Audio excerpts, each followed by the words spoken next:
I would say that the human body, prefers carbohydrates the most because carbohydrates are quick energy sources. So your body prefers this quick energy. In general, they make up the bulk of the diet.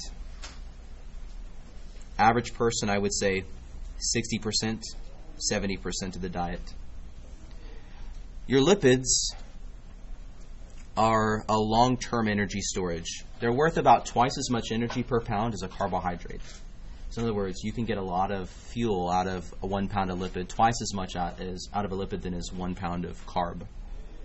But they make up a very small part of the diet. They're somewhere along the lines of like 10% of the average person's diet. That means your other 30%, 20%, probably a good 30% is going to be based on proteins. Now your body can use these in moderate fashion, so they have moderate use in the body from the perspective of time. Your body, though, would prefer to break down carbs first. Proteins are a pretty good second. Lipids are a distant third as far as your body is concerned about breaking down. Proteins, maybe 25%, 30%, 35% of a person's daily intake. So that's the percentage of the diet that is protein-based. That's a pretty good average per person.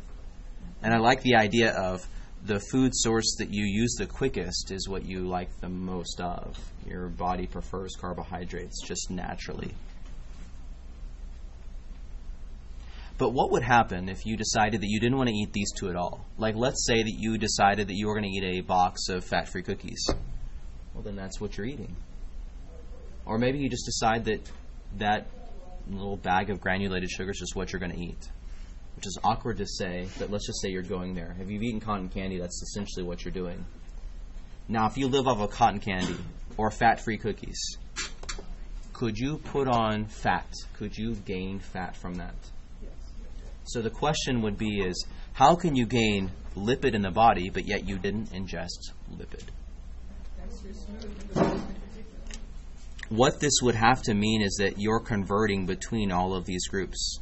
So you can take carbs and make lipids out of them, and you can take lipids and make proteins out of them, or you can take proteins and make lipids out of them, or you can take carbs and you can make proteins out of them. And so that means that your body has the ability to interconvert all of these. That's the idea of just general body metabolism and how complex metabolism is. That idea that you can convert between all the different food types.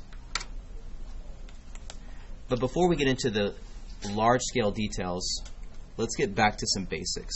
So let's think about basics real quick. From the last chapter, so I'm thinking chapter 8, we had discussed the importance of ATP. You remember what the T stands for, right? Triphosphate. Okay, so 3 phosphates. The triphosphate molecule can break down to form ADP. You know what the D stands for, right? The diphosphate, and there's the PI. That PI, the I there stands for, and if it's inorganic, that means that it is attached or detached?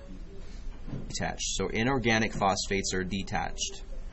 So I have ATP, and now I have ADP. And when I draw this out, I oftentimes draw it something about like this. There's my adenosine. There's my first phosphate. There's the 2-phosphate. And now here's the third, the triphosphate. And it is at that second, third phosphate, that bond that's right in this vicinity, that is the high energy bond. And so if you break down that high energy bond, that means you're going to release energy.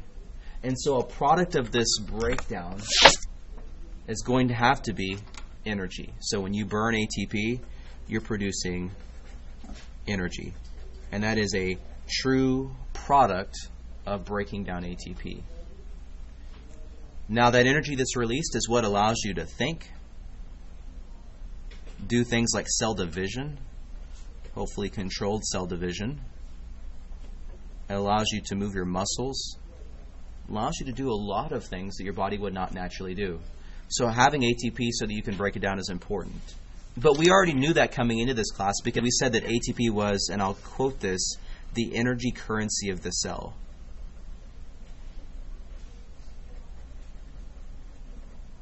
So it's in a way like cellular dollars. And the more you want to spend, the more you have to have. And so if you want to do a lot of muscle movement, then you would need a lot of ATP.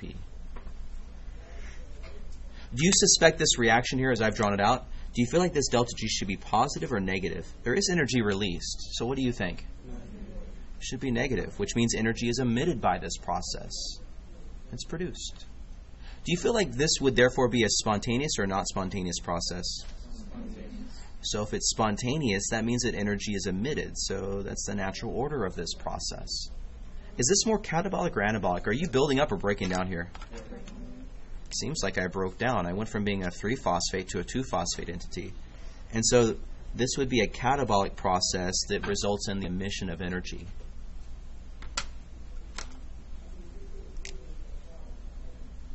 And so then there comes the tricky part. If you've used up all your ATP, your waste needs to be reconverted. So I have to have a system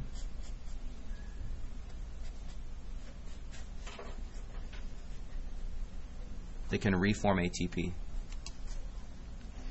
Now, based on the natural order of things, do you feel like this arrow that I've drawn here is more anabolic or catabolic? Anabolic. Okay, that means that we're producing something. And if we're producing something, like if we're producing, in this case, ATP, I feel like this process is going to be one where, would you say the delta G should be positive or negative? Okay, so the delta G would have to be positive. And if the delta G were positive, that means there has to be an energy source to facilitate this process. So somehow I have to have an energy source that's going in to make this process possible. It needs to be powered, in other words. And that's where chapter 9 picks up. It picks up with how C6H12O6, glucose, can be reacting with oxygen in a combustion reaction to produce 6 carbon dioxides as well as 6 molecules of water. So this reaction right here is the reaction of cell respiration, which is the title of chapter 9. Now, when you look at glucose, glucose is a 6-carbon entity. It's a ring structure. So if I was to draw glucose like this, that would actually be really fair to do. Taking the C6H12O6, writing down glucose in this ring-like fashion is actually representative of what it naturally looks like in the real world. Carbon dioxide, though, CO2, is disjunct. In other words, there are 6 carbons and 6 carbon dioxides. So I feel like this molecule has been shattered. The before and the after is I've broken down glucose. Since I've taken a 6-carbon ring and separated all the carbons out, do you feel like this is more catabolic or anabolic? What I'm drawing here. What are your thoughts? Okay, so if it's catabolic, does that mean the delta G is positive or negative? Negative. Okay, so if the delta G is negative, that means that energy is emitted by this process. And so that energy that is emitted by the process is the same energy that is responsible for producing ATP. So you eat food, which is what this is, glucose, the carbohydrate that makes up the bulk of your diet. You eat glucose so that you can break it down so you can release its energy. More specifically, though, I would have you know that 1 glucose, which is what I've drawn, should normally produce somewhere in the lines of 38 ATP molecules. So here I've set the standard. I need to have 38 ATP molecules being made. That's normally. I like how it's approximate too, and I've said normally. I've really set the stage for that there could be variation. That variation is based upon per person. It's variation based upon mitochondria. And if you didn't know this, when you were formed, that's egg and sperm cell fusing together, the mitochondria were in the egg, which means that your mitochondria are derived maternally. So if you have a unique situation of ATP produced, that's completely your mom's situation. That's your mom's fault. Pretty much any organelle you have is maternally inherited. So if you don't like your ribosomes, your ER, your Golgi, or whatever else, the thank you note goes to your mom.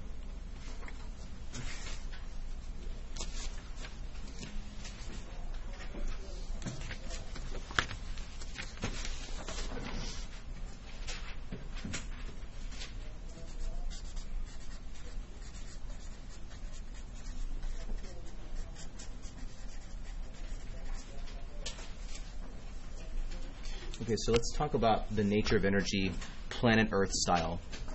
So how does energy work on our little planet? Well, it's quite simple. Sun is constantly doing a type of nuclear reaction that is known to emit lots of energy. Do y'all know if it's fission or fusion that the sun does? Which? It's fusion. Fission happens on planet Earth. Fusion, nuclear reactions, happen in the sun. And through this process, energy is emitted. That energy that's emitted can be obtained and gathered by photoautotrophs, like this tree. So the tree has the capability of absorbing photosynthetic energy. So the UV rays and the electromagnetic radiation that's coming from the sun can be captured through the process of photosynthesis.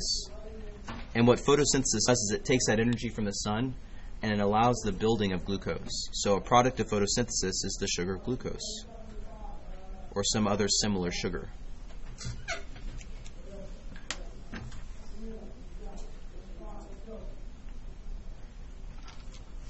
Now that glucose could be perhaps ingested by something like a cow, if that glucose is in hay.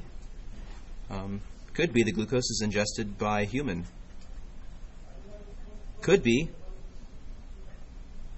that the human eats the cow. But a common feature is that as you're observing these energy conversions, whether it be the plant producing the glucose molecule, or the glucose being ingested by the cow, or the human eating the cow, or even the human eating glucose, every time you go through this change, you're releasing heat, unavoidable heat being produced, which means that the nature of our planet is that it's energetically inefficient. So a statement we can make is that energy enters this planet through sunlight,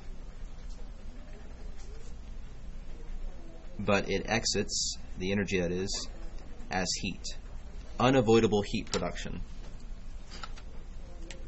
And that exiting as heat is really unavoidable and is due to the nature of chemical reactions. So due to the nature of chemistry, that's just the outcome. That is the natural order of things that are just destined to exist.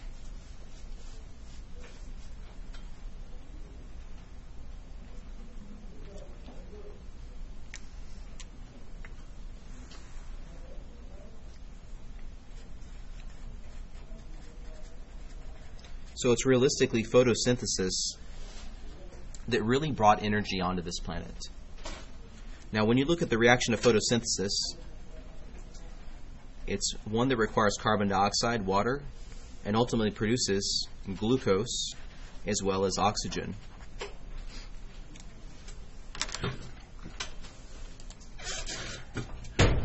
Now, if you look at the carbon dioxides as opposed to the glucose molecule, do you suspect that this reaction is more catabolic or anabolic? I mean, you have 6 carbon dioxides and then you have 1 glucose. So do you feel like you're building or breaking there? I'm sorry, what? Okay, so if you're building, then that means that photosynthesis has to be anabolic, which means it's a process that would absorb or release energy. Okay, so it's a process that needs energy. It absorbs energy, and that energy, of course, comes from the sun. So the sun's energy is what powers the synthesis of sugars in plants. And so that delta G positive process is a way of this planet capturing new energy. In fact, that's, in a way, our solar panel, plants. So then with this being said, what about the reaction for cell respiration? I'll give you, let's say, 10 seconds to write down that reaction. Go ahead, cell respiration. You can write it down.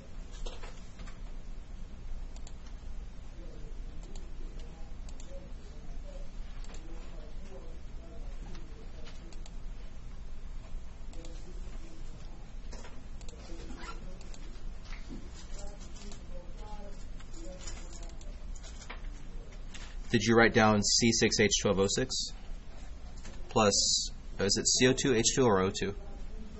O2. That makes it a combustion reaction. Think chemistry there. You'll produce 6 CO2s as well as 6 H2Os. And so realistically, you could have copied it from the prior page. You could have already known it, or you could have just simply taken the photosynthesis reaction and reversed it, because these two are opposites. This reaction would therefore be catabolic or anabolic? What do you think? So it's a catabolic process. Does that mean energy is released or absorbed? Okay, so that energy is released, and this energy that is released is ultimately used to make ATP.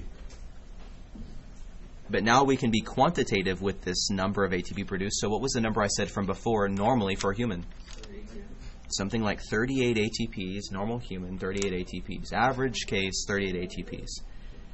And this delta G for this reaction is one that is negative, which means you're releasing energy. That's the energy used to make ATP. So to bring this full circle, I might suggest to say that cell respiration is a process that produces about 38 ATPs from the catabolism, that's a nice way of saying breakdown, of one single glucose molecule.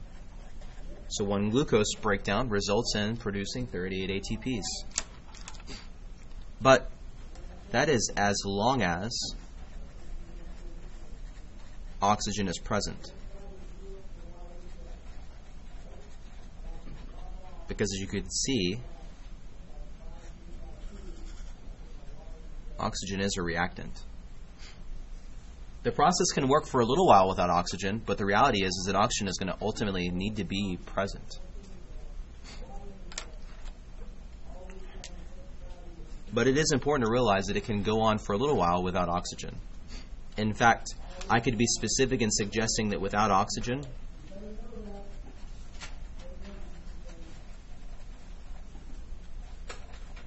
anaerobic respiration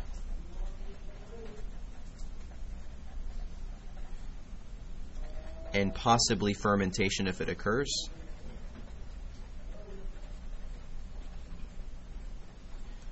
the cell can actually make 2 ATP. So if you have no oxygen, you still can make ATP. The problem is that 2 ATP is insufficient. So what does it mean for it to be insufficient? It's not enough. So can you still make ATP if you have no oxygen? But you only make 2. What is it called when you don't have oxygen in your body? Okay, that's one way to phrase it. So like a suffocation. It's called anaerobic respiration. So how long can you last without oxygen? What's your longevity? No oxygen. You're 5 minutes. About 5 minutes. So 2 ATP is long enough to get you 5 minutes of time. Beyond that, your brain starts to die. If you've had no oxygen for 30 minutes, you've had such minimal ATP produced that your brain is officially dead. There's probably no coming back from a 30 minutes no oxygen situation. It's probably rare for someone to come back after 15 minutes, but 30 minutes the doctor probably would suggest not trying. So we have 2 forms of respiration at work here. We have the anaerobic form. There's anaerobic respiration. And then there is aerobic respiration.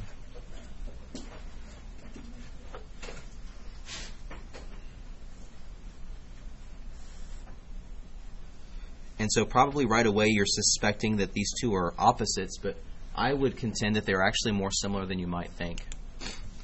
First of all, we've established that anaerobic respiration produces 2 ATPs.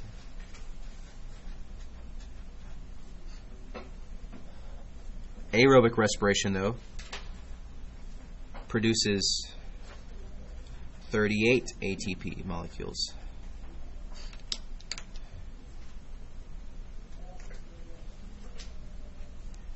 Anaerobic respiration occurs without oxygen, so there's no oxygen in the environment. And so that no oxygen is how you produce only 2 ATPs. You don't have the other reactant to break down the glucose very well. Aerobic respiration, though, does require oxygen.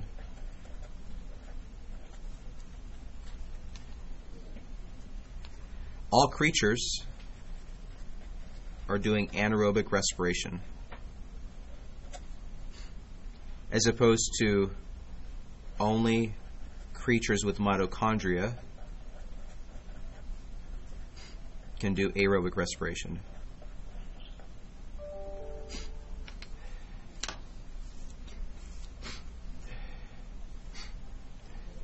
That's interesting to consider. All creatures that are anaerobic, or all creatures can do anaerobic respiration, which means every creature can make two. For some creatures like bacteria, two is enough, but for some creatures it needs more, so they would have to have mitochondria. That means that aerobic respiration happens in the mitochondria, but subsequently anaerobic respiration happens outside of the mitochondria.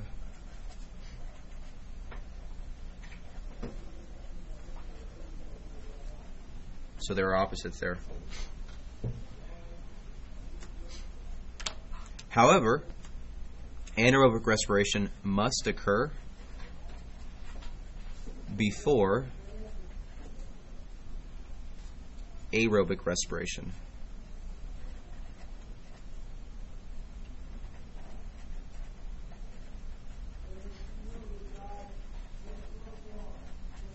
Now, realistically, out of the statements we've made, I view this one as being the most important.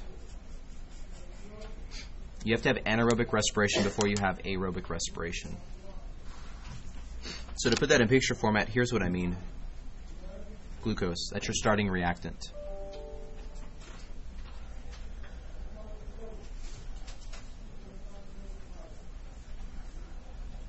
We've got a mitochondria.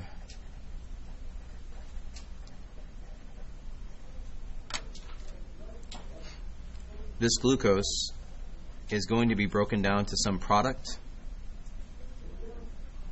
outside of the mitochondria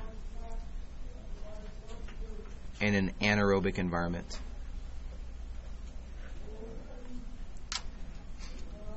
If oxygen is present, this product can go into the mitochondria, but that's only if O2 is present. If O2 is not present,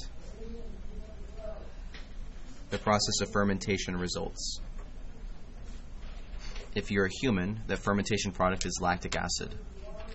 And if you've ran before and you've had your muscles have a soreness to them, that's the fermentation product. In other words, if you end up with a stitch in your side, what you really have is you pretty much have a situation in which your body has been lacking oxygen through your running or whatever activity you're doing. That means you're suffocating on a molecular level. In other words, your endurance is lacking. So, for aerobic respiration to happen, you have to have a mitochondria, you have to have oxygen, and you had to have done anaerobic respiration first. But if you've done anaerobic respiration and maybe no oxygen is present, well then you'll do fermentation, and that will be the end of it. So this process of doing this anaerobic respiration can yield you 2 ATP, whereas this process in the mitochondria can yield you 36 ATP. So at a grand total, you can have a grand total of perhaps 38 ATP, but that's if you can do both anaerobic and aerobic respiration. But everything can do anaerobic respiration, so really, if you want to make 38 ATP, you have to be able to have oxygen. So you have to be breathing. Good so far? Okay, last point of the day. If you've taken AP Chemistry, then this part will be very simple for you. If you have taken chemistry and it's been a while, it's very easy to get, but you have a little bit of vocabulary you're lacking, so I have to go through that. We know what energy is: capacity to do work, capacity to create change. Protons, positive particles in a nucleus, but actually also a proton is just H with a positive charge. That's a proton. And that could be proven, but just know that H plus is a proton. Electrons, I like to write out as E with little minuses. It's not an element, it's just E minus. Electrons with a negative charge. That's my way of depicting electrons. In chemistry, there's a set of reactions that can occur that are called reduction-oxidation reactions. They're opposite to each other's.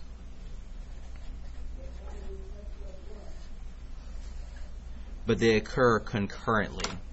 When you learn this in pre-AP, if you took pre-AP, your teacher taught this as redox reactions. reduction, oxidation. They occur concurrently. It's the same principle as like spending money.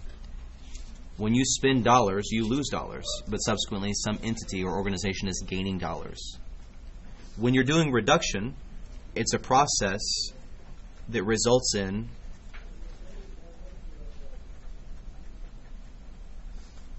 the gain of electrons. So when something is reduced, it's gaining electrons. Oxidation is the loss of electrons. So oxidation is when you're losing electrons, but reduction is when you're gaining electrons. Now people say, well, why is it called reduction when you're gaining something? Well, you're gaining something that's negative, and if you gain a negative particle, you become more negative in your charge. That's where the term reduction comes from. But concurrently, and this is where chemistry fails you. So if you learned chemistry very well, then this is where it stops for you. In biology, when you're being reduced and you're gaining electrons, you're subsequently and concurrently gaining protons. So reduction is also the gain of protons. So gain of protons, which I've identified as being H pluses. That means that oxidation is a loss of protons. So if you're losing H's, H plus is better put, then you're being oxidized. But whenever you move electrons and protons, because you're moving them at the same time, you're losing electrons and protons concurrently, in other words, when you do that, you're also losing or gaining energy at the same time as well. So in reduction, you are gaining electrons and protons, and so you're subsequently gaining energy. And so if you're oxidized, you are experiencing a loss of energy. And so these three events, gaining electrons, protons, and energy, are all tied together. The reality of it is, though, is that when you have one process, you have to have another. In other words, if there's a reduction and a gain of these items, that means something else has to be oxidized. So all events occur concurrently, and for one, there has to be two. For every reduction, there has to be an oxidation. Here's an example. We'll use cell respiration as our example, which would be a good time for you to write down the reaction for it again for what is the third time. C6H12O6 reacts with 6 oxygens in order to produce 6 carbon dioxides as well as 6 H2Os.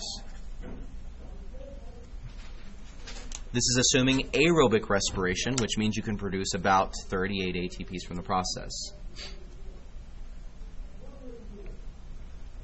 If I asked you to draw this structure shorthand, would you draw 6 carbons disconnected or 6 carbons connected?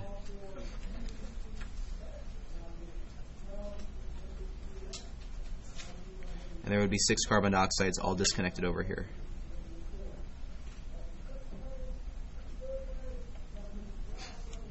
So we could call this process as spontaneous. We could say it releases energy, its delta G is negative, and we could talk a lot about its chemical nature. But let's talk about H's. If you look at your carbon source, there's my carbon source there. There's my carbon source there. Do you feel like from the before to the after, the reactants to the products, do you feel like you're losing or gaining H's? I'm sorry, what? Losing. I mean, there's H's here, correct? Are there H's over here? So the H's are gone.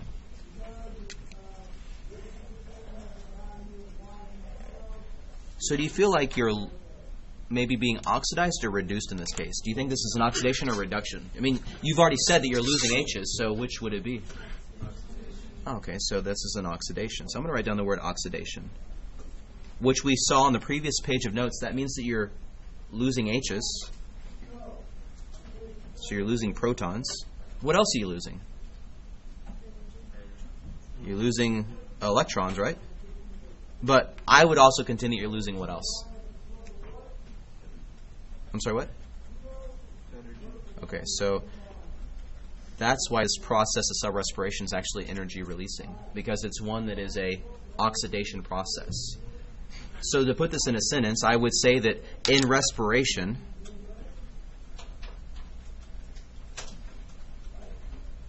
glucose is oxidized. which means it's experiencing a loss of energy. Good? Or how about this one? Here's a different one. I'll write this one out. NAD plus, which you don't know what that is yet, but you will soon. But if you give NAD plus some electrons and a proton, you can form from that a chemical called NADH.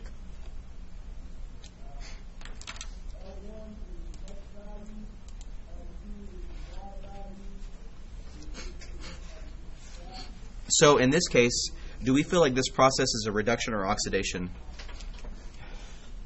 Which? I'm going to write an R there. Reduction. You're gaining electrons.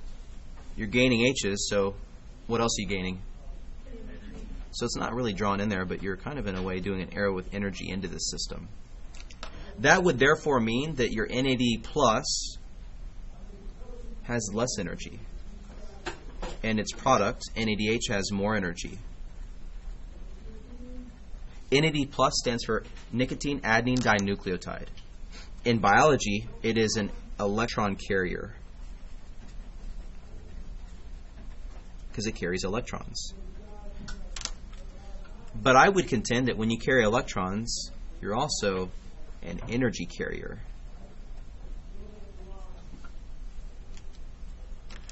Specifically, though, you are a short-term energy carrier. And so somehow, we've got to take that respiration reaction, which is the basis of the chapter we're in, chapter 9, connect that with this process, and somehow these two combined have to yield ATP. And so what I'm suggesting to you to conclude today is that when you look back at your page 1 notes and you realize that breaking down glucose releases energy that you can make ATP with, this breakdown is actually a really involved and elaborate process.